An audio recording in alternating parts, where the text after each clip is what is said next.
We are live. Welcome back to the Legends of Land show. My name's Brandon Parker. It's my job to deconstruct the tactics of world class land investors. Today, my guest is Tim Abia, founder of Landfast Offers. Tim's been in real estate for almost a decade and over 5 years specifically in land. He's run hundreds of pre foreclosure deals, transitioned into land, expanded into multiple states, and built a 7-person acquisitions operation with real systems and KPIs behind it.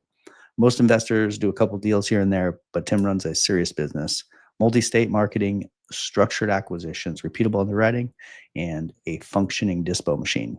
Today, we're breaking down exactly how he operates. So, welcome to the show, Tim. Hey, thanks for having me, Brandon. Glad to be here. Yeah, great to meet you at Ajay's event. Let's hop right Likewise. into the the weeds here. Walk me through your acquisition system, end to end. Lead comes in. What happens next exactly? Yeah, so typically, just to kind of even take a step backward there, I think it all starts with obviously before you can actually get to acquisition, it starts with the market selection, right? That's where I look at it from kind of from end to end, right? So the tool we use actually is LandVision. I'm sure a lot of people in the space know that. And what we do is I read an article, I don't remember which way it was, but the bottom line is it talked about different regions around the United States that and this is specific to land, different regions around the United States that produced certain type of sales and transactions over other areas. For example, like the Northeast, where you have like Boston, New York, Connecticut, New Hampshire. There's certain type of sales, a certain type of land assets that actually sell there versus maybe the Southeast United States, et cetera, et cetera. And they broke them down into 9 regions, and those regions cover like most of all the states in the country. So what we started doing is we just follow that article because they come out with it yearly. I think it's the Land Institute. I think those are the guys that do it. Um, so we follow that yearly, and we just follow the regions that they kind of recommend, and they break down the trends and whatever is happening. So what we do is we have our one of our team members that handles data. They go into LandVision based on those regions. We pull our data based on land sales, um, pending sales, what is active, et cetera, et cetera. And we come up with these different metrics to say, okay, if it meets these certain criteria, these particular counties, right? It meets these criteria, pull it in, we send it over to our data scrubbers. They clean the data for, wetlands, they clean the data for road access, et cetera, topography, et cetera. Then we bring it to our system. Once it comes into our system, now we skip trace the data. So there are 3 steps here. We skip trace the data. We text them first. Once we're done texting, everything else that's not a lead, right? And we use launch control for that. Everything that's not a lead, we cold call. Everything that's not a lead from cold calling. Now, in most cases, if we get a deal between texting and cold call, we'll send out direct mail marketing, right? So now, when this lead comes into our system, the first step we're doing is, let's say it's a text. Our lead manager, because they're different marketing channels. I'm sure we can talk about that. But a different marketing channel. Let's say texting, because texting is our first step. Our lead manager will get on the phone to pre-qualify them to more. So they have a lead manager script they go through, pre-qualify them more. The only goal or the outcome of their call is to get an appointment, right? So once the lead Mm, managers book the appointment from this text lead that's been generated, they'll put it on the acquisition manager's calendar. We use Calendly. We have it set up in the background where the seller or the property owner will get like an automated text saying your appointment is tomorrow at 3 o'clock, kind of like dentists and doctors' office do. Right? We do that. Once that acquisition manager goes, gets on the phone, and we take them through the sales process, and hopefully we can close them. If not, we put them in the follow-up process. nice. Okay, there's a lot in there. Hmm. That's fantastic. Okay, that gives us a lot to talk about. So let's start at the beginning with the regions. What are the regions that you're looking at now, and like what's that specifically look like? Yeah, so the regions are states, and each so the regions are states. So region one talked about the basically in region one, the way I can phrase it, the most expensive land in the U.S., which makes sense when I thought about after I read the article, and they come out here. I can probably get it to you guys later, but it's the most expensive land in the U.S. is actually in the Northeast, which makes sense because it's smaller land mass. So Boston, well not Boston, Massachusetts, Connecticut, New Hampshire, Rhode Island, New York, the state of New York. People just think upstate New York. People just think New Mhm. York City, but the state of New York. So that region one, it makes sense because there's not that much land. So that land per acre is a lot more expensive. So if you get a deal there, you sell, you probably, there's good demand there. right? But they have a lot of rules and restrictions, so you got to still be careful there also, right?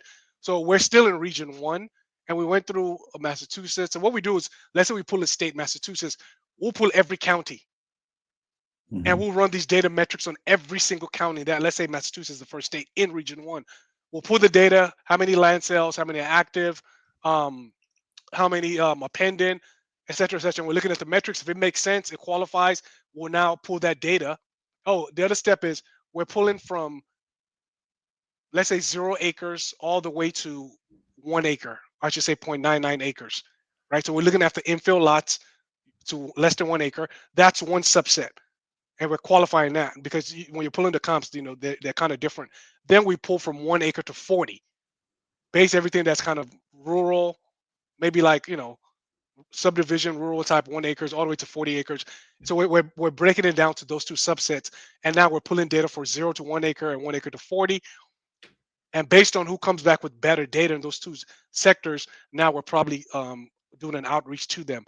So Massachusetts, we go there, pull out every county. We'll go to, like, so right now, to answer your question, we're in New York, the state of New York. We're going through. I mean, it does have its challenges more on the dispo side, which you can talk on the back end. Just to let you know, I mean, we'll probably get to this also on the back end. We do a lot of double closes, right? So that's why we can be very aggressive and kind of go to different counties. Some people, they do blind offers, so it might be a little different because you got to learn all these markets. We don't really care. We just look at the numbers, and we're double closing on the back end anyway. So it's a little different strategy. I think I should kind of mention things like that, important for people to know. Yeah, that's great because you cut your teeth in wholesaling, so you've got that model is where you started, right? Yes, yes, Hmm. exact. Good point. Yeah, good point. Most people, yeah. So we're very comfortable with that double close because coming from the house world, doing wholesaling assignments, double closing, it's very typical. So it's not uncommon to manage different moving parts, which they are. You got to have a team, so which we do. So you talked about your if the land qualifies basically, or if it with the sell through rates, or how Sell much is through rate. selling, how much is on the market. What are you looking for specifically in there? What's the type of data that you say, yep, that county we want, that one we don't? Typically, we're looking for. So first of all, like, one of the things we're looking for also is price points, right? We were at 50K minimal market value a lot of times. I think we went down to about 30. So I'll say about 30 or 25. I want to say about 30 is our baseline of the cheapest we want to go through.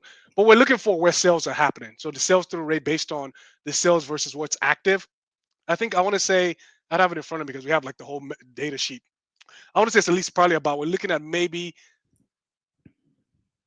and we're doing 3 months, we're doing 6 months a year. I want to say if it's typically over, I want to say about 40, 50% as far as sell through rate. We're comfortable moving in there, right? It has to be just a terrible sell through rate. I'll be honest, typically, the only typically the only time we're maybe not going after a county is if the sell through rate is just like in just dirt, like just nothing. Typically Hmm. we're just going after everything. Here's why. Because with LandVision, we have get unlimited data. So we don't really care, right? So we're not as strict there because, and long term, we have about 20,000 a month. We can scale up, but it doesn't matter. My point is, we're just kind of going more about going after the quantity versus like the quality. Because here's why, Brandon, and you asked a very good question. Part of it is because we don't know these markets yet, so we don't want to weed out, or we don't want to deselect the market too early. So we want the market, we want to get some kind of market feedback. So as long as the sell-through rate is okay, I'll say about 20, 30%, 3 months, 6 months, or a year, we're okay. We'll still pull the data, clean it up. Let's text them. Because remember, texting is cheap. So let's text them and let's see what comes out of this. Right. And obviously we're looking at a baseline of 35K market value as far as that. But let's text. And the feedback meant to tell us, okay, this is a terrible county because we're not really getting any leads here. So it doesn't matter. But what our cost up front was so cheap, so it's to us not that big of a risk. Hmm. Yeah, you're going wide and testing and seeing what happens. That makes sense. And then you're just probably rarely throwing out counties if there's some sort of outlier where it's like nothing's selling here, or it's noticeably worse. But besides that, you're texting almost everyone. It sounds like. Yeah, we're just texting because really we're trying to see, okay, where are the top counties in this not the region one, for example, but in this state. And after a Mhm. while, we started to know we start looking at your your dashboard. It's clear as day because you start seeing patterns. Mm. Because we start saying, okay, where are these where are we getting contracts? And you start seeing like the same counties in Massachusetts, and you've probably text 10, 20 counties, but you see the same three or four. Keep close. You're like, okay, that's what we need to spend more energy and time in. The data will always tell you market feedback. So I think that's how because when we've got into North Carolina and Florida and Texas, we knew counties that make money, so we're comfortable. But because we're going into these new regions, we have no idea. So we want the market to tell us if they want us to come or not. That's where I look at it. Mhm. That's smart. What's the most interesting thing you've found operating in the Northeast? Because most people aren't up there. Well, that's a good point, man. That's part why we're there. I know another Mhm. land investor. I don't know if he's going to watch this. My guy Sharon, he does business there, but 'cause a lot of people don't do because everybody joins land. I mean, these land programs and get into land. They go to Texas. Everybody's going to Florida, and then North Carolina, Northeast, and stuff like that. Sorry, not Northeast, but Southeast, I should say. Mhm.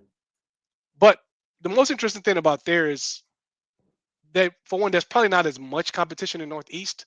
There are probably some investors out there, but not as many because people just don't think there. But that land there can be pretty profitable if you get good at it. The only challenge I would say for our model, if you have a different model that purchases property right off from the seller, it might work good for you.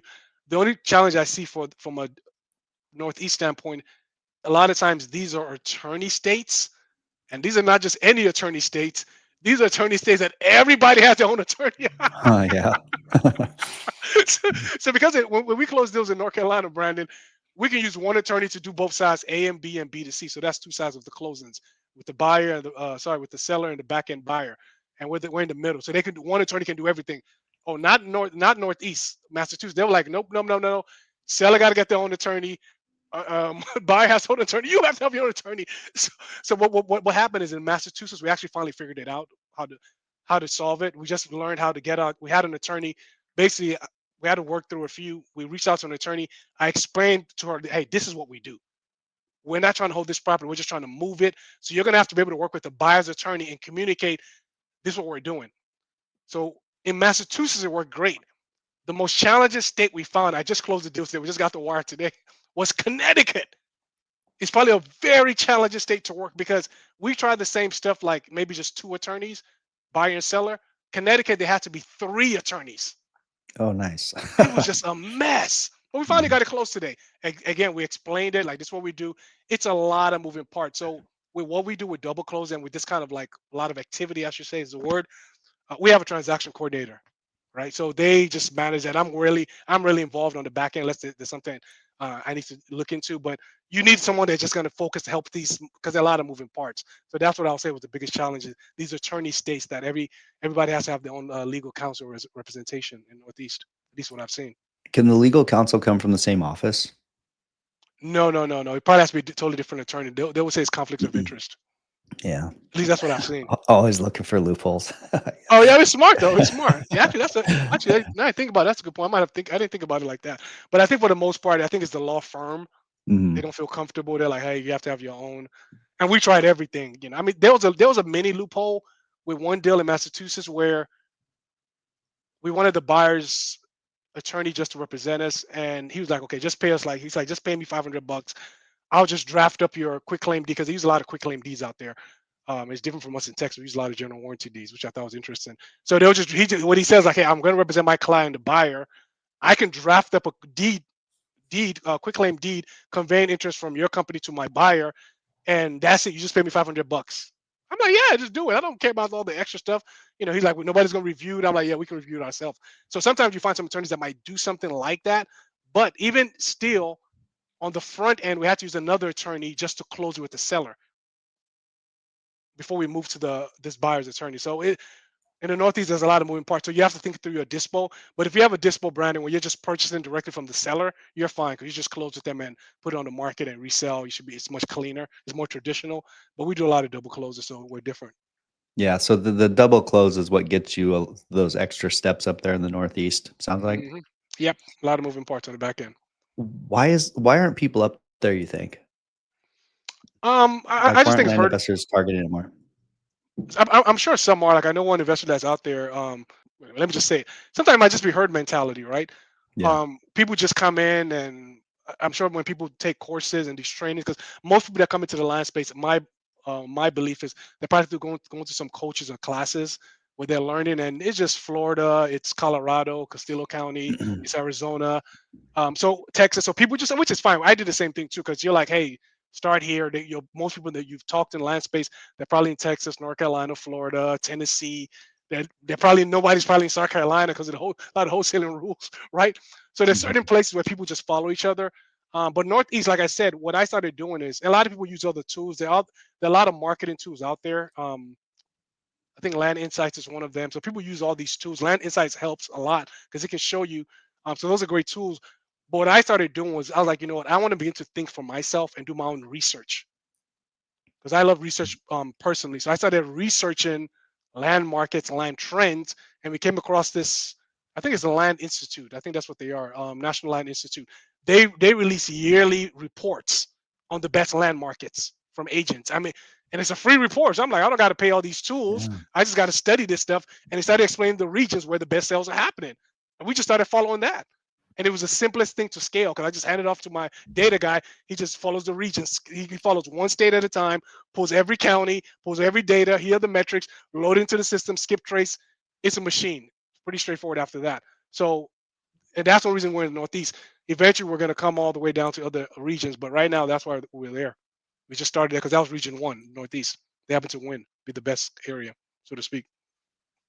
I noticed that's common with high level land investors is that they've forged their own path and they're doing something unique. And I was just at the Land Operators Alliance with like Mm, 40 different people in Savannah, and they all had a different business model. And mm, they'd been doing it for a while, like you, but they were all just doing something completely different. They were had kind of risen above the just general competition because they made up a business out of it that was their own.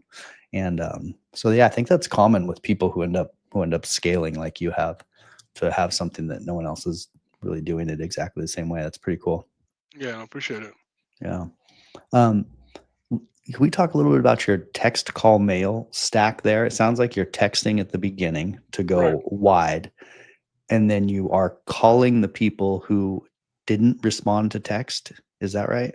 Right. So first thing we're doing is because and part of it's because of the cost of the leads, right? It's much cheaper to text. Well, Hmm. actually, cold calling is probably the cheapest to be honest. But anyway, texting it was just we already set up in texting before we got to cold calling. So we text them first because it's a little faster interaction. People today in Yeah. today's day and age they like texting versus calling. I do. I'm the same way.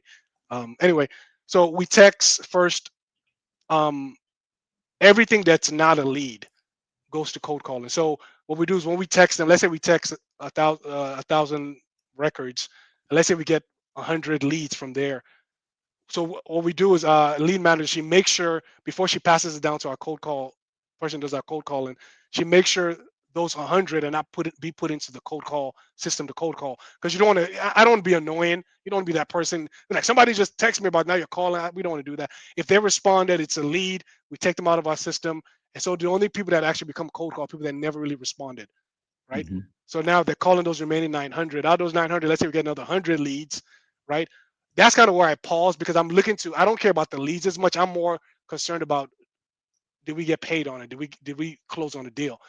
So after we cold call, if we close on it, our team is automatically trained. If we close and we receive the wire, the next day, as they're doing their texting and cold calling, guess where they're starting, Brandon? They're going back to that area we closed in, Mm. right back. Now we're drilling deeper because there's something there, right? So they're going right back. They go back and text right there again. They go back and call it again, and we keep hammering the air because now that market has shown us there's something there. Somebody's willing to do business. Not only is the seller willing to sell, but the demand is that some buyers willing to pay for a certain kind of property, right? So that's what we do. Um, then after when it's all said and done, if the area is really good, like I said, we maybe close multiple deals, then I'll decide to now do a direct mail campaign there because I know we've made money. And sometimes it's the money we made from the text and the calling, right? So the direct mail campaign is paying for itself. So we take some of Hmm. those funds that we receive from texting and calling, and now we use some of that money to pay for a direct mail campaign, and we go from there. Because here's the thing: somebody told me once I was in a mastermind. Um, they mentioned that every operator, every business, at least in our real estate world, should be like a three-legged stool. So there should always be some kind of cold calling going on, texting and direct mail, because different people in different regions in different cities respond to different things. You will notice a trend. Cold calling works extremely effective. Well, I shouldn't say extremely, more effective in areas of a city, big cities. When you cold call people in Houston, I live in Houston, they're probably going to answer their phone. versus rural. It might be a little slower. Rural might be more direct mail. Your baby boomers, they might respond to that. So every region is different, and there's no way to tell unless you test it out. It's almost impossible, right? Because you can't. That's why I'm not a believer. People say, "Oh, direct mail, cold call." There's no such thing. Every marketing channel works, but also depends on your region. If especially if you're that's why you have to test the regions, because we've noticed trends like certain markets. We literally are closing deals that every time is direct mail. Some are just literally only texting. Some are just literally only cold calling. They just respond better. You see more leads coming in from cold calling from this particular county.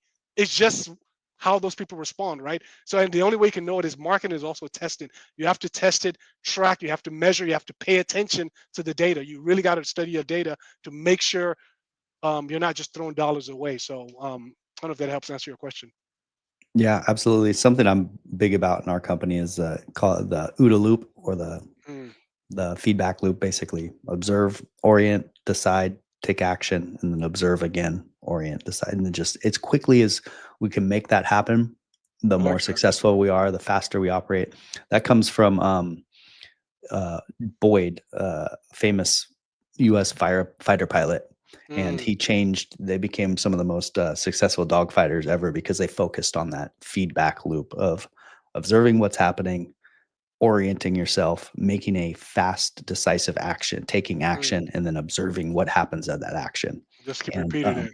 yeah, and just that circle that you're doing there clicks for me because that's something we try to be really effective with in our business. We're more of a SaaS company though, so it's like it's very logical for us to be taking that approach. Mm, I mm, think that with what you're doing and putting it into land how you are is something that um not I don't hear a lot of people doing it like that, and I think that's fantastic.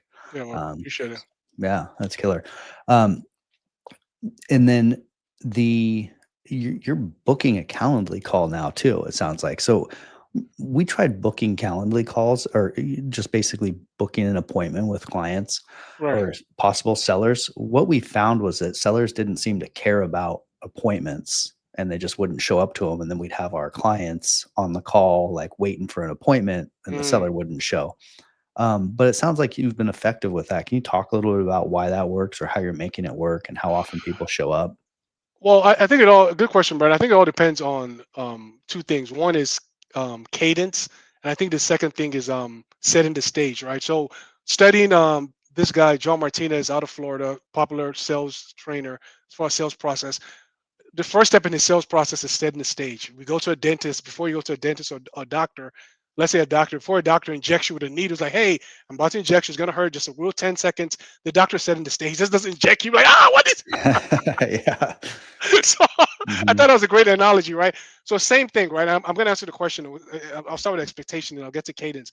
Expectations, like when our lead manager gets on the call, she's setting the stage. The call is going to be 5 to 10 minutes. She tells them the outcome at the end of this call. This was going to happen. This may or may not work for you. The seller is calm, and we take away the buyer pressure. We're like, hey, we might not, nothing might happen here. Like we might not be the best fit, and that's okay. And we tell them also like, hey, at any time of doing this call, if you feel like this call's not going good, you can just hang up.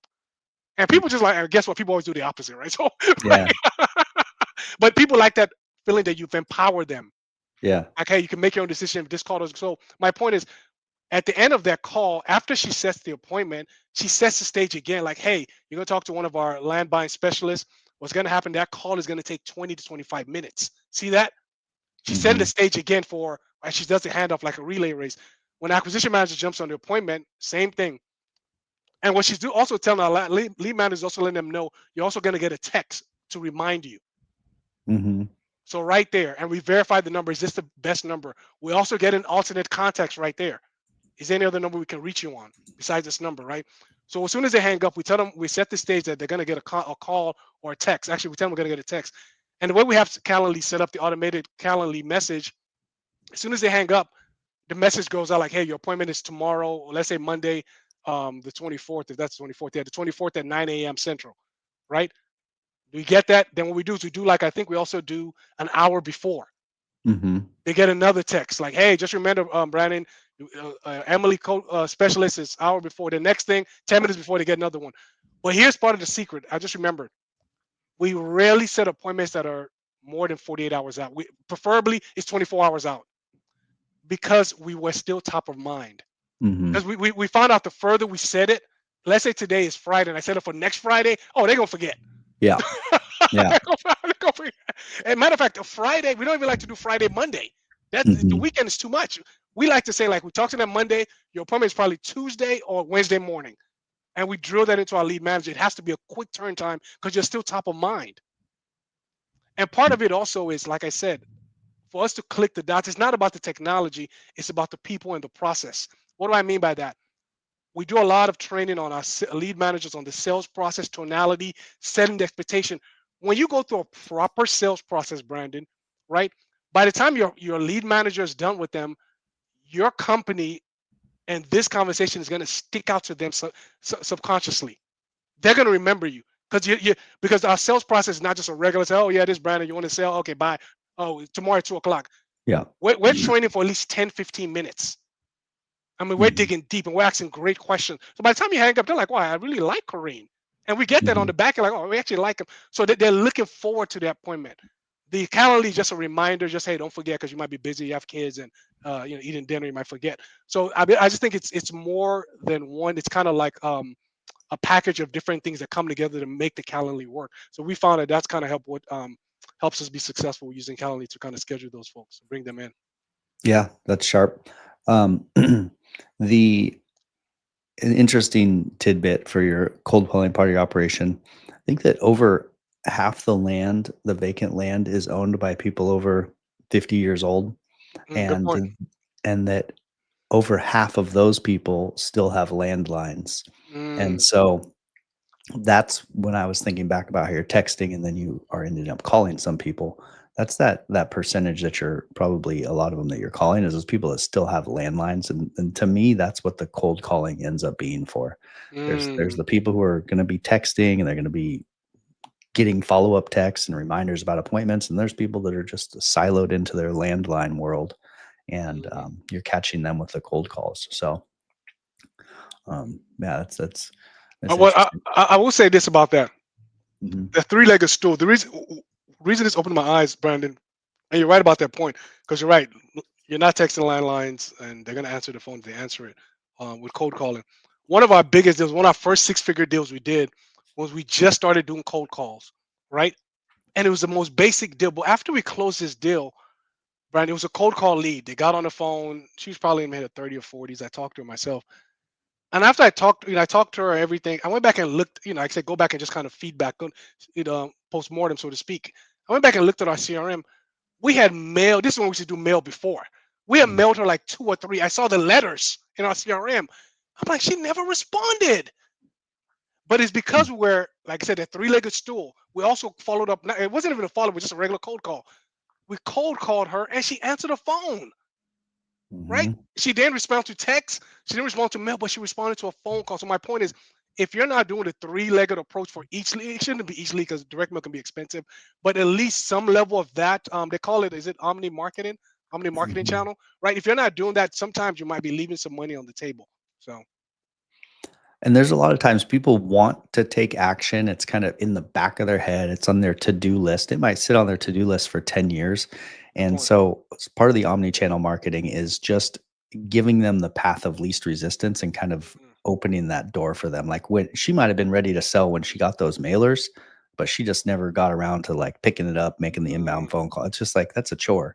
And so when you just got her on the line, it's like, oh, actually, I've been meaning to do this. So very um, good point. what's your team setup look like? Because you have a lot of systems in place, and also touch on the dashboards that you're looking at. So for team setup, it's changed recently, and we can talk about that. So the land part, so lead manager, that's one. We had a code caller, that's two, which she's no more, but I'm going to touch on that. Code caller and two. Texter. So here's the thing: our text is the same as our lead manager, so that's two. We have somebody that does dispo, that's three. Data, that's four. Um, Acquisitions, that's five. I have an executive assistant. She's kind of part time. That's six, and that's me. That's seven. So that's kind of the team setup there. Um, and the other question was dashboards. Yeah, you mentioned dashboards earlier when you're seeing where the deals are coming from, and what do those measurements look like? So we have several dashboards, right? So it's like probably like different dashboards on the plan. Mhm. So when I'm saying dashboards in this sense, dashboards, Brandon, is just we just use a basic Google Drive, it's just sorry, Google Sheets. Um, is it Google Sheets or the Excel version, whatever, whichever one there? I think it has Google Sheets, right? And it just has like all the properties that we have in inventory, right? We have the ones that are pending to close, like when I mean pending to close to get paid on the B2C side. We have the ones that have canceled because we need to see cancellation rates. Matter of fact, that's something we probably talk about. It's like 50%, which is crazy. We have cancellations, and we also have like inventory, like contract signed, new contract signed. So we're looking at all that, and we're pulling a lot. We're looking at a lot of things. We're looking at we're tracking the CCC, the cash conversion cycle. We're tracking days on market, not really days on market. We call it days in inventory. We're tracking that. We're tracking when the seller contract expires, when the buyer contract expires, who's the closing title company, when we got the lead in, when So we're tracking all these different things. And typically, when we're just in the morning, we go through our daily stand up. We're just going through each one from the top and just talking about anything we need to know about as a team, and everybody's contributing. So that's our overall general dashboard to see what we have on our deal board. They actually really call it a deal board. Then we have our other it's really called a scorecard, where we just kind of people talk about their metrics daily and what they're doing. But overall dashboard is really a deal board. What's going on with our deals and where they are in the pipeline. And you mentioned something about your cold caller, them being gone. What's the story on that? Right. So good point. Yeah, that's why I kind of hesitated on the team there. So we we we changed our strategy a tad bit. We're still doing land, but now we're actually adding houses to it. We're actually adding houses, and we're doing, and you probably heard it, but we're doing a lot more deals that where they have title problems. So what we found a lot of times where you have some of our biggest deals, our best deals are typically when people are deceased or inherited. So we're trying to find a way, how can we get more of those? So we started going after deals that maybe there's some kind of death or deceased and they're tax delinquent, because you start finding trends. Okay, what's happening? A lot of the inherited deals, some of our best deals, I went back and studied some of our best deals. Somebody deceased, and the person we're buying it from is an heir. And most times, I talked to a guy when we did a deal recently, and he was like, "You can't miss something you never had." So in other words, the mindset is like they never owned this property anyway, so they're more willing to sell a good deal to you versus a landowner that really owns it. They're probably still attached to it. So we're going after more of that, more curative title. That's another space we're getting into. More of the curative title space where we're having properties where they have curative title issues, and we're fixing up the title issues, and selling on the back end. And because of that, we're getting them cheaper. So we're not doing as much of the crazy cold calling as much. The calling we're doing now as part of our team, which we're just adding this component, the calling we're doing now is more one-to-one direct calling. Like we'll skip trace the list. There might be 10 numbers, and yeah, we can throw it in I thought about that, would have thrown it in a dialer, but we're trying to get after the heirs that might not necessarily be on the land record as the owner of record. So it's a little more meticulous. We have to actually call them manually. So we have our lead manager now. She's manually calling people, and we have a script. She's actually asking the right questions to kind of generate more of these kind of leads, which we believe will be more profitable. So that was a little change of our strategy there. Why'd you decide to get into more curative title instead? And are you expanding the business or pivoting the business? Both, right? So we're pivoting and we're expanding. So part of it, one of the part of the reason I did is because, for one, we started coming across. The truth is, I'm sure anybody that does land or any kind of real estate asset, we started coming across deals with title issues. Right? You're Mhm. talking to people who you're like, oh shit. And what we did before, like anybody else, we just toss it out. Okay, close this deal. Too many issues. We need to go after the ones that low hanging fruit, double close, or whatever. Part of it is when I started learning about, I'm like, man, honestly, the first thing that came to my mind was the skill set, because now we know how to. Our team is being trained. We know how to go do our own title abstracting. If anybody doesn't know what title abstracting means, is we're able to go into the land records ourselves, like title company, and do our own research for judgments, for liens, for deeds, for affidavits, anything you can think about. We can do our own thing, and we can find out what's really going on with this property, and that can help us. And we can do our own title abstracting, we can do our own title examination, and we can also finally do our own underwriting. Is this a deal we want to do? So the biggest thing from one was the skill set. The second thing was a lot of the wholesaling and double closing laws are changing. I'm sure you've heard about them, right? South Carolina, I think they say North Carolina might be implementing some stuff. Yeah, you can still do double closes. That's why a lot of house guys are doing innovations. They're starting to make it more complex or more challenging to get over the hurdle, so to speak. So to us, remember I told you we do a lot of double closing with this new model, Brandon. We're not taking title. We're just buying the deed right up front. If it's a deal where we're gonna buy the property, we're just getting the deed up front. So now it changes our model where we're taking title up front. Sorry, I was going to say taking title. We're taking ownership deed up front as opposed to when I actually do double close. So now we're not double closing as much. We're taking inventory, we're owning it, and now once we clean up the title issues, we can now put it on MLS. So it's a little more quieter, which I like. It's not as a lot of moving parts going on. So I like that. So I like it for the skill set. And plus, we feel like the profits are greater, less competition. And sometimes, you can just, if you get good at it, sometimes you can find some great deals, land or houses. So it's a pivot. It's a pivot, and it's also to me. I call it a pivot and also an addition because we're still doing land. We're just finding probably better land deals. Hmm. Yeah, you've trained up the team. Now you have a special skill that you can leverage a little bit and get in a spot that's not as busy. So, um, Exactly. yeah. How do you define a qualified lead in your business? Yeah, that's a very good question. Yeah. So there are two things, right? The distinction, which a lot of people I think don't really understand, well, some people probably do, which I had to learn recently. There's always when people are pulling data for, like, let's go back to LandVision when I said the first step, market selection. We pull all this data. Let's say we download 10,000 records. Those records are just prospects. Those are just prospects. There's something there. Then none of them considered leads, right? We can't call those leads yet because we don't know. Um, so when we start having a conversation, let's say we text. Let's use let's say texting. We text them. Obviously, launch control. We have all these qualifiers. We're asking these questions. Now we consider a lead. This is us. There's a gross lead and there's a net lead. A gross lead is once the lead comes in. If somebody just says, "I call Brandon," Brandon said, "Yes, I want to sell." I don't care any other motivation after that. You want to sell, you're a gross lead. You're not a net lead yet. So that's a gross. So we consider that a lead, right? That's a lead. But now, if you want to qualify that some more, our lead manager has three things she's looking for to really qualify this person for an appointment. Are they are they willing? Are they ready? And are they able? Those are the three qualifiers. And if they're willing, ready, and able, we can now book an appointment. And there's some other qualifiers we're looking for, right? And what does willing, able, and ready mean? Willing is this person willing to sell? I'll say within the next 6 minutes to 6 months. Are they willing to sell? I don't care of the price. Yes, you're willing. Okay, great. Are you ready to sell? Right? Right. So yeah, so they're ready. And are they able? Able is a big one because sometimes you might be talking to somebody that might be the wife, but she's not a decision maker, so she's not able. You need to make sure you're talking to the decision maker. Ready, willing, able. If they are, now we can book an appointment, and we don't really care about price up front until we get to the acquisition part. So that's kind of what we're looking at as a lead qualification. As a prospect, that's a lead. When the lead comes in, so gross lead. Um, now, before you go from a gross lead to a net lead, you can die because as soon as a lead comes into our system, I think this is something you asked initially. We started this conversation.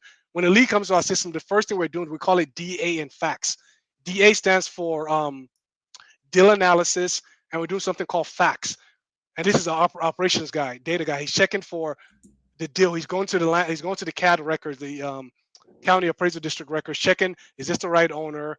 Is the market value right? The legal description, checking very basic stuff. Then now he's checking facts. Facts are is there flood? The access, does he have access? The contour lines are transmission lines, railroad, things like that, pipelines if you're in Texas. So we're doing a lot of initial due diligence up front. If all that passes, now our lead manager will call them, right? But if it doesn't, it might become a dead lead because typically if a property, if it's land, if it's over 50% wetlands, over 50% of the wetland covers the road, we typically just disqualify it up front. So there are little things we're looking at. But we go after landlocked. A lot of people skip those. We don't scrub out landlocked properties. That's a gem for some people because you can make money on landlocked. So anyway, Hmm. That's fantastic. Do you know your gross lead to net lead ratio? good question. It's typically very good question. It varies. I'll say anywhere from about 60 to 80%. Okay. So if we have 100 leads that come in, about 60 to 80 would be net leads. Okay. Because the thing between gross and net, you got to be very careful. Some people, I think the mistake they might make, they might overqualify too fast, Mhm. and so I'm very careful with that. We tell the team when those gross leads comes in, just check for these things, floodplain, da da da. If it's for sure, the main thing we're looking there, it just has to be a terrible property, or the thing property has sold or something like that. Mhm. Typically, what we do is if it's listed, we count it as a gross lead, but it doesn't count as a net lead. So it still comes in, and we just push it to the back burner to follow up in 6 months because we don't want to talk to the listed property. So little things like that. So anywhere from 60 to 80%. Mhm. Yeah, that's I find very similar numbers. We have basically gross leads, net leads, and then we have pre-qualified leads, and Mm, it goes from gross leads would be 100, net leads would be somewhere around 80, and then pre-qualified would be somewhere around 30. And so we have a similar setup, but I think with our big numbers and big data, we're getting a similar to what you're saying with gross mm, leads and net leads. There's just mm. some that are just all kinds of reason to throw them out. So Yeah, you don't want yeah, to clog your system down either. So yeah, they're getting a bunch of stuff in the CRM that shouldn't be there. I think there's hidden operational drag in just having extra stuff in the CRM that should have been sorted out. So we mhm. try to keep that clean, garbage in, garbage out. How are you managing all these leads? What's your CRM setup look like? Oh yeah, so we use Pebble. Pebble's still our CRM, land specific CRM. So like I said, they come in. It's pretty simple, right? So the board we have an acquisition board. If anybody's seen Pebble, there's an acquisition board, there's a disposition board, and there's a buyer lead board. So an acquisition board has different stages: gross lead, net lead. Uh, then there's a disqualified or dead, right? Between gross and because you can go from gross. Because here's the thing: everyone knows, Brandon, it's a funnel, Mhm, big huge funnel comes in all the way down to money in the bank, right? So it's a funnel like that. So it's coming in and it's just like things are falling out. So gross lead, some of them might die along the way. They go to net lead. Then from net lead, we go to net lead. It can go to an appointment for our, not really an appointment because our lead manager doesn't do appointment. Lead manager is broken down to like 0 to 15 and 15 plus. 0 to 15 is like the lead comes as a net lead. Um, she's not able to get a hold of them, so she puts them to 0 to 15 days. She needs to keep following up from them. If it falls out of 0 to 15 bucket, it falls to 15 to plus. These are people she cannot get a hold of. Now she's able to get a hold of them as a net lead. She's normally just booking an appointment. She's not able to book an appointment. It becomes a hot lead. Hot like, oh yeah, they're ready to sell, but they're not ready to do an appointment yet. mhm, Warm lead is like, yeah, I'm thinking about it. And cold lead is like, don't call me anymore. The other crazy stuff, or they're rude or disrespectful or abrasive. Like, they just become a cold lead, and that's so it's an hot lead for lead managers 30 days. Warm is I think I want to say it's 90 days. Then cold is 180, and those are that. But let's say she gets them on the phone from a net lead and she books an appointment. Now it goes all the way to acquisition manager on the acquisition manager's board as a new appointment. And that goes into Calendly and this acquisition manager's board. The appointments, if for whatever reason the acquisition manager is not able to get them on the appointment, like you mentioned with Calendly, we have a stage where she kicks it back to pending appointment. It goes back one stage to pending appointment. And the lead manager's job is to go work that pending appointment board to get it back to an appointment. So she kicks it back because sometimes the lead manager has better rapport. mhm, And a lot of times, the acquisition manager will kick it back because they didn't show up for the appointment. Lead manager will just call, oh, get them back, get them on the appointment, does the appointment, and then out of hers, when the acquisition manager is done, it's either negotiating, it's an offer made, it's a deal closed, or it's a follow up, or it's just a dead deal. And so that's kind of the board. And it goes to Dispo if we get them on the contract, and the Dispo has all the stages also. I worked in sales, and I see the CRM is like a living tool that is just so integrated with it's part of the sales conversation to me. Mm, Like, are we following up at the right time? Are we nurturing? Are we calling them back? Are we have good notes in there? Like, that is so integrated in my mind into the sales process. And how you're explaining it is, someone who's crushing it with their CRM that's integrated into your business. And it's one of the biggest holes I see in, or not the biggest holes. It's most often that's a hole in a land investor's business is a really well functioning CRM that's not just holding data, but it's helping drive the sale forward. And yeah.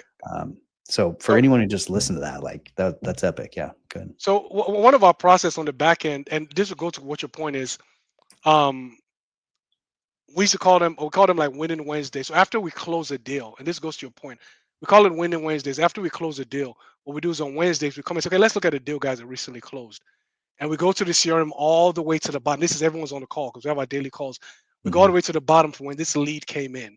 Let's say it was a Oh. cold call lead or text, and let's see how the team all played a part because now everyone can see how everyone is working together. Oh, the team came in, it was a text lead immediately, and we're looking at the timestamps.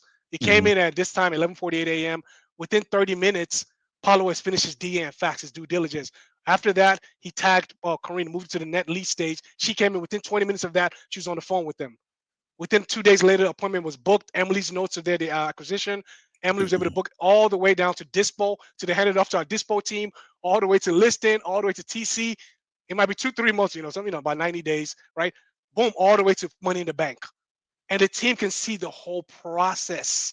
And everybody see the hand they played in it. I think that's powerful because, like you said, your CRM is a source of truth, and everyone can see how because typically there's not a time where not everybody on the team is not touching a deal that we close on. Like everybody has a part to play. And also we compensate people. Like even our data guy, he gets compensated on deals that close. Why? Because I want to really pay attention to the data. And pretty detail oriented. So he gets compensated also. The deal closes, hey, because he also does our comps, right? Because we want to make sure those comps are good. So everyone is playing a part in that CRM to your point. So that CRM is really so true. So it's important. Recently I was out of the country for like 2, 3 weeks. Honestly, Brian, like the whole team ran everything because the process is what wins. I'm sure you know in being business, it's the process. Typically, where our business is set, when we do a lot of land stuff, all the way from market selection, I'm typically not involved to TC. Like I don't have to like literally. It's not like a brag. It's because when we put the processes in place, everybody knows what to do and hand off all the way. Of course, there's a lot of process. We have a lot of checks and balances. We have daily meetings when people are doing their KPI checks and updates, and we have scorecards that we're tracking and things like that. But it's a process that needs to be built out and it takes time. How did you go about building that process out tactically? What tools are you using for SOPs? Did you build them yourself from the beginning? How do you get the team to follow them? Are they building SOPs themselves now? What does the nitty-gritty of building processes like you're talking about Yeah, look so I think like? I think initially before we hired a consulting company, Sharper Business Solution, and they get their stuff off. What's this guy Gene? What's that guy Gene? Something that did the book Oh, Traction. willing, yeah, the traction, Traction the book. It's EOS. based on yeah EOS, right? So it's based on that, but they have their own system. It's called the Rise Framework. But we brought them in later. Mhm, But initially, what we did is we'll just like I'll create the process and we'll have it documented like in we had our Visio boards and everything like that. We'll have all the data, the maps, everything mapped out. Um, so we'll put that in there. Typically, we're just using, like I said, we'll use Google Sheets, right? We'll use Google Docs and just draft up the processes. I learned this from obviously this guy, Buy Back Your Time, Dan Martell. Is I love the idea of the SOP and playbooks. I actually love that. As a matter of fact, when I handed it off to our TC, because our TC is the third party person we use, we pay them per deal. And she mentioned this again, it's not a brag. She was like, "This is the best." She's like, "You guys were the easiest to onboard." Why? mhm, Because I learned it from Gino, this guy Dan Martell. I built out it's called a TC SOP playbook. He has a process with videos, and we just handed it off to her, and she was like, boom, she was on board like this with TC, like within like a day. And when she brought somebody on, it's easy for her to onboard. So what am I saying? You don't have to have any fancy tools. We just use Google Docs, draft up the SOPs. Here are the steps. It doesn't have to be detailed. Step one, step two. I will say we use a lot of Loom videos. mhm. And one trick I learned from Christina Aguilera, she's a great SOP lady, process lady in the real estate space. I was talking to her at a mastermind one time, and she's like, the mistake a lot of operators make is when they do training videos, Brian, this is key, they make the videos too long, Mhm. like 30, 20. Stop it. So what we started doing is our videos are like 3 to 5 minutes. Mhm. Why is that? Because if you ever have to change a process, it's so much easier changing a video for 3 to 5 minutes versus a 45-minute video. So you Mhm. need to like think through your outline, short, quick videos, short steps, right? And just think through it. Part of process is we have something called we do a lot of processes, right?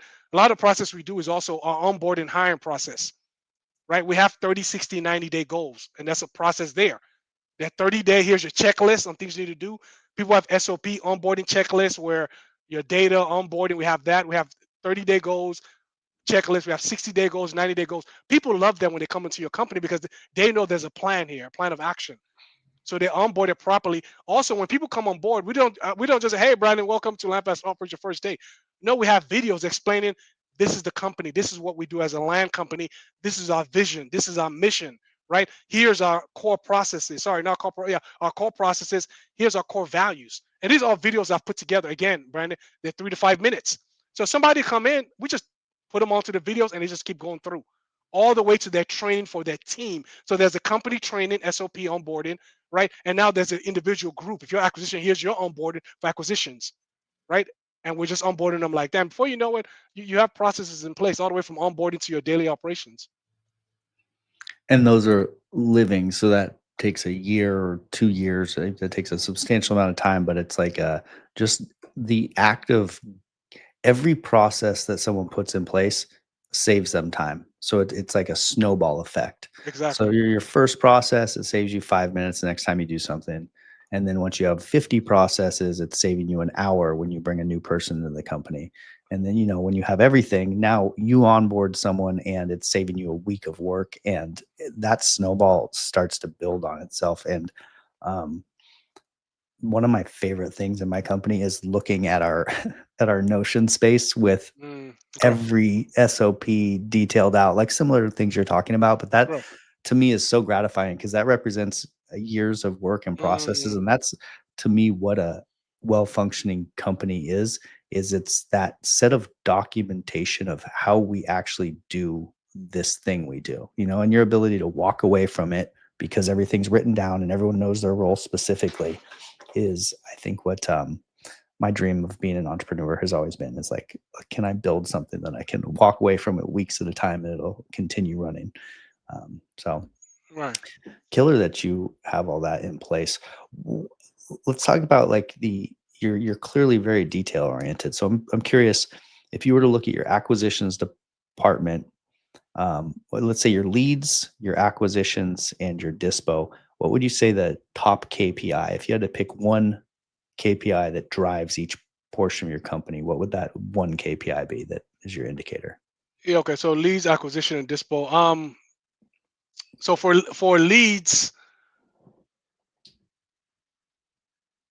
really for lead managers, I'll say lead. I'm saying lead managers. The biggest thing I'm looking for leads are number of leads. Typically, we're looking at about for texting, we're looking at about 20 a week. So I'm looking at that for because we look at it weekly when we have our weekly level 10 meetings. They call them the rise level 10 meetings. We're looking at about 20 a week for texting. Cold calling, I think, is about 20 also. So I'm looking at that total number. I think it's about 40 or 50, whatever that total number. I'm looking at that total for leads. Also for lead managers, I don't care about appointment. This is big for lead managers. I don't care about appointment schedule. I'm just looking for appointments attended Mhm, mhm. because we're tracking scheduled and attended, and that ratio is about 70, 80%. Sorry, 70, 80%. Because you might schedule 10 appointments, only 6 people show up. So something the lead manager needs to do a better job on. That's what I was saying about setting the stage at the end of that conversation. Because Calendly, it tells us how effective we are. There's no point of scheduling a meeting and nobody's showing up to it, right? So I'm Mhm, really looking at appointment attended. Like that's huge. Like really looking at, okay, because if they attend, Brandon, have a chance to make book an appointment. I mean, sorry, to make an offer. So out of acquisitions, the biggest thing of acquisitions, man, I'll be frank. I want to see contracts, books, contracts. Yeah, People yeah, say offers. I don't care about offers. yeah. Did you get a contract? So I'm looking at that. And for dispo, the biggest one we're looking at for a dispo, obviously, is just really just honestly new contracts. Also, I'll be very frank. I like to say all leads in offers. People make offers. No, I'll say it'll probably be for disposition is probably offers that have come in because that's an indicator. Because we're not getting enough offers, we have to do price drops. That's just for me. That's one of our quickest levers we pull. So offers coming in, we're looking at the offers, total offers per week coming in, and also we're looking at out of these offers, we get in contracts. So I think, but this I'll definitely say it's offers. Our buyers making offers because they Mhm. making offers. That's a good sign that they want to move forward in something. Yeah, that's a good point. Yeah, if you got some action, that's what you need. Yeah. Okay, interesting. I was asking because we just, not just, but a couple months ago, we did something interesting where we took, so we've had North Star KPIs in our company. Like this is the main thing that is driving the company. This is the one number we want to be looking at. I got that from Elon Musk. He's got the idea of with SpaceX, it's their North Star KPI is the cost per pound of matter into space. So, like, what's it cost to get something out of orbit? And that's the key thing that drives all of their business decisions. So, I like that idea. What we ended up doing is bringing that down to the company level, and then each department has one North Mm, Star KPI, and then the head of each department is in charge of that Star KPI. So that's during our good. weekly meeting, it's like, hey, you're in charge of the ratio of handoffs from the cold caller to the system, and that's your North Star KPI. So come tell us what that is. And specifically for us, we had one big change in that was we were handing off. So we have cold callers who live transfer to conversational AI, who Mhm. does the lead management. I Um, like that. yeah, and so that handoff, we were measuring the ratio, but we weren't paying attention to it. So we had someone own that, and that handoff was at 75%. So like 25% of people were not waiting for the ring and hanging up, Mm, something was happening. And so we had her start coaching on that and fixing it. So that went from 75 to 95%. oh wow. And that's a quarter of the leads that we were capturing, a change. Like, that was a huge lever point that, because we started having an individual own that, Mm, it made a big improvement. So I love hearing about what people measure, how they measure it. Like, you have some key things in there that drive companies, and I think it's a good lesson for a lot of land investors to hear how you do it, because what gets measured gets managed. mhm. So, um, we are we've talked about so much stuff, and we've uh, come into the last few minutes here. What are some things that you'd like to cover that we might have glossed over, some of your topics that you might want to get into? Yeah, I think we've covered most of it. I think one of my biggest strengths there is on processes. I would say, and having a vision. I would just say the last part for me personally, probably just the mindset, right? Behind how people look at things. Um, I'm a big proponent on, again, this is just me, paying for education or coaching, because you can speed up your process of getting to the next level. You I'll be hard you'll be hard pressed to tell me any professional athlete in any sport that's operating at a high level that doesn't have some kind of coach or mentor, somebody that's training them. And sometimes when it comes to the business world, I think sometimes we have a challenge of investing, and even if it might be in a course or program or something. Of course, the key is after you vetted it and you feel comfortable, okay, this is it, right? I feel like, so for me, I feel like that's big. I'm really looking at how much we're spending. I look at it more like how much we can make off this spend or this investment, right? So I think that little mindset shift, because I've talked to other investors like, oh, I don't want to pay for, because we brought in consultants helping with our processes. I thought Mhm. our processes were good, but I was like, man, I'm in masterminds with other operators operating at a higher level. And another thing is success leaves clues, because all these guys are operating at a elite level as far as their processes. I'm like, man, I gotta get this kind of processes down myself, right? So we paid a consultant 20,000 and flew them out. Like and I was talking to some of the investors, they can't comprehend that. Mm. I'm like, no, no, no. I'm thinking myself, because and that helped me after we made this investment. I was able to go out of the country for 2, 3 weeks, and companies just running like, oh, it's an investment because it takes you to the next level. Your team appreciates that, because only so much you, Brandon, or me can tell. When you have process, people feel empowered, and also it has built-in accountability. There, because everyone is accountable to their numbers. At the end of the day, everybody has one number they're responsible for. Everyone on our team, everybody has one exact number, including myself. So my point is the mindset as far as investing in yourself, in your business, whatever it is, some coach. I think that's huge. And also part of it is also is just understanding business, man. Where we are when you're kind of a startup, where a lot of us startup phase, so to speak, if you're still under a certain threshold dollar amount wise, is does these different laws, right? These philosophies that have gotten put in place. One of them is, for example, this helped me build when I was doing pre-foreclosure in our land business. I encouraged my lead manager and acquisition team, law of averages. You call 10 people, they hang up, and who cares? There's an average out there, God. It's gonna come in your favor. It's like gravity. Gravity works whether you like it or not, right? So just keep calling because of course you have to keep getting better sales process, your skills. But overall, people that have no skills can pick up the phone, call 20, but they're gonna get a deal. Right. So when you understand law of averages, it's hard to be discouraged, is my point. You're not easy to say, oh, I'm not getting deals. No, no, no. Law of average, as long as you're planting the seeds, right? So the law of average is huge. So I'm big on those philosophies. As long as people understand that, it's going to keep taking to the next level. So I'll say this biggest thing is just that mindset. And the final one is when it comes to scalability. One thing I learned is scaling. Yeah, think people say scale like, oh yeah, you come and scale and leave your 9 to 5. I did leave my 9 to 5, thank God. But here's the thing, Brandon, I learned. I'm sure you know this and appreciate it. When we talk about scalability, the first thing I learned about scalability when I started building my team, scaling is all about leadership. Mhm. Let me explain what I mean by that. Yes, you can bring people on, but if these people aren't trained and developed, your company is going nowhere fast because all it's going to do is going to pull you right back in. So my point is, I started learning that scaling is people. Your ability to bring people in, the right kind of people, the right people on the right seat, right? So they talk about Jim Collins, good to great. You bring the right people in, but you got to be able to spend time and cultivate and develop them to leadership levels where you're not needed as much, and they can also begin to train others underneath them, right? So to me, that's why I understand that's true scalability is investing in your people. You got to invest in them, the trainings they need, the time, the KPIs. We have daily calls. Sometimes we have our daily calls, Brandon. I tell some people to stay on because they're doing more role playing, more training. That's how they get good because what you're doing, you're injecting confidence in them.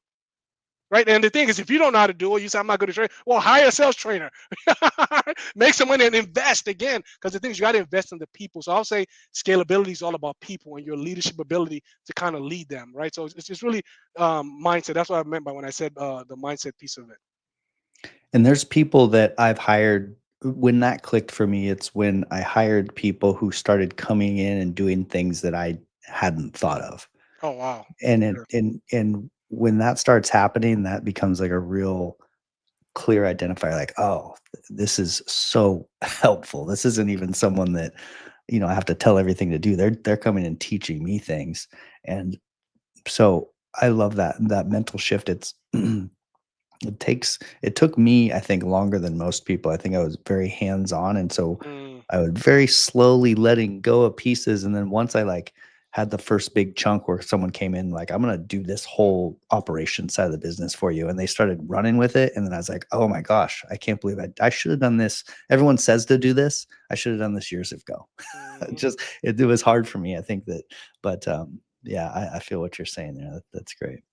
Um, you're quite an operator, man. I see that you're implementing a lot of the things that people talk about. And something that stood out to me there was the thing about hiring mentors or coaching. Um, the biggest level up in my business was it wasn't even the second or it was the third coach that I hired was the one that made a breakthrough. And I Mm, wasted money on coaches too. And I think that's part of the discouraging thing with mentors or coaches is like mm, you can go give someone 10 grand and get like very little value, like some expensive course or something. And a right, lot of right. times it's just like, oh shoot. Like, and so Yeah. then you do that once or twice, it's like, am I ever drop another 10 or 20 grand on like Mhm. just I don't know. I felt stupid because I Yeah. lost money buying stuff because I'm that type of like, but the Yeah. third mentor that I hired, who was John Matzner, he's on Twitter. Mm, He sat and all he did was talk to me once a week. And like I just bounced my business thoughts off of him mm. and the direction that he pointed me in my business life and just how effective that was. It changed the entire course of my business career. And so I'm a big advocate of um, finding the right coach or the right system, or like you did, the perfect consultant who comes in and can build the perfect thing. Like if someone nails that, it puts everything, supercharges everything. So Yeah. um, Yeah. The philosophy is powerful. And I'm glad you mentioned it. It's and I still struggle with that because as we mentioned we're pivoting and this is a good point I'll end with this I mentioned we're pivoting right and we use Pebble right now so we're considering Salesforce right now because we're like, let's get the best CRM right oh now. yeah, I don't want to change this. We're thinking about getting Salesforce. So here's a mindset shift. So myself and my acquisition lady Emily, we're looking at it, started research, and I almost found myself, Brandon, because I come from software testing background. I come from technical background. So I almost found myself trying to figure out Salesforce myself, and like, how did I get this? Then this hit me. I remember the book. I think it's Dan Hardy, Benjamin Hardy. John Sullivan. It's the Who Not How, right? I'm like, oh Tim, stop! I told myself, stop, stop, stop, stop. It's who can do it, not how to do it, right? Because I'm like, how do you research? How do you change this record? I'm like, stop it. So my point is, even for that, once we get to the implement Salesforce, we're gonna have to pay a consultant. I'll pay her because she knows what we need and she has experience, and it's the who not now because I can use that time doing more stuff where I'm good at, right? So that's the mindset, right? That who not how. Like, yes, you can do it. Yeah, if it's something simple, yeah, but who not now? And that's why I hired an EA. I was talking to a friend one time. He was like, "Man, you have an EA do all that?" Yeah, my mail. I don't even do my mail. I don't sort my mail. Like, I can't because first of all, I don't like it. But you just delegate tasks. EA comes to my house. I make sure I've got an EA that's local to Houston that she can drive down to my house and here's the mail, and we sort it out, and boom, and she helps me pay bits. Who not how, right? And that's the thing. You have to spend that extra money. But again, it's going to be hard to do that if you don't have that mindset shift. So I think the mindset shift, philosophy wise, first comes, then everything else will flow, and it just opens the door, like you said, with this coach mentor you got. Yeah. The last question for the day here is it'll be short and sweet. Right. If you could send a message out on Twitter, on X, and everyone in the world saw it at once, what would the message you'd send to the world be? I like that. That's a good question.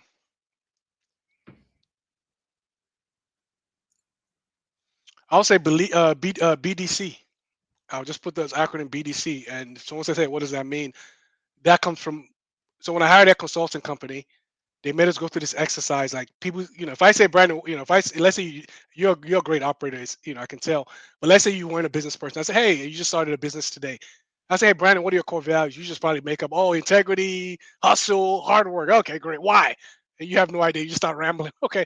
So they made us go through a deep level exercise, and it was deep. I don't have time to explain it. But by the time we got out of it, because we were trying to get our core values to come to the top, and mine ended up coming out. The core values that were innate to me in my essence were BDC.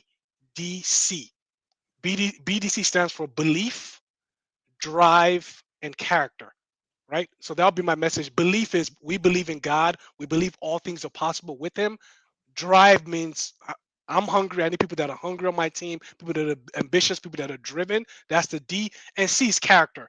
I don't want people that are hungry, ambitious, that want to do things by all means. No, no, no. You still got to have character, have a moral compass, do things that are above board, right? So we want people that still have character. Somebody mentioned, higher character trained skills. So we're big on that BDC. Believe in our team knows this because we told our team we hire, we fire, we promote, we recognize, et cetera, based on our core values, which is belief, drive, character. So my message to the world would just be BDC: believe in God, have drive, and have the character to match that.